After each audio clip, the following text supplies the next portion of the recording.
আসসালামু আলাইকুম। আজকে দেখাচ্ছি খুবই সুস্বাদু চিংড়ি মাছ দিয়ে মিষ্টি কুমড়ার ঘন্ট। আমরা প্রথমে মিষ্টি কুমড়া এভাবে কুচি কুচি করে কেটে ভালো করে ধুয়ে নিয়েছি, নিয়ে একটু পানিতে দিয়েছি। আর এর মধ্যে পেঁয়াজ, কাঁচামরিচ দিয়েছি, পরিমাণ মতো লবণ, আধা চামচ হলুদ গুঁড়া, আধা চামচ ধনিয়া গুঁড়া, আধা চামচ জিরা গুঁড়া এবং একটু ছেঁচে রাখা রসুন দিয়েছি। দিয়ে আমরা ঢেকে এটা সিদ্ধ করে নেব।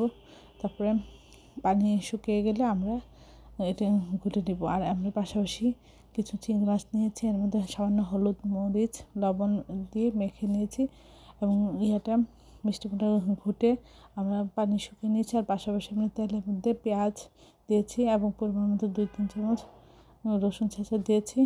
আর মাখিয়ে রাখা চিংড়ি মাছ দিয়ে আমরা কিছুক্ষণ একটু ভেজে নিব। আমরা এর মধ্যেই চিংড়ি মাছটা পুরোপুরি রান্না করে নিব। তারপরে পেস্টে বাদামি রঙ হয়ে গেলে আমরা মিষ্টি কুমড়ার মধ্যে দিয়ে দিব, দিয়ে এভাবে নেড়ে ছেড়ে পুরোপুরি পুরো রান্না করে নিব। তারপরে আমরা এটা নামিয়ে পরিবেশন করব।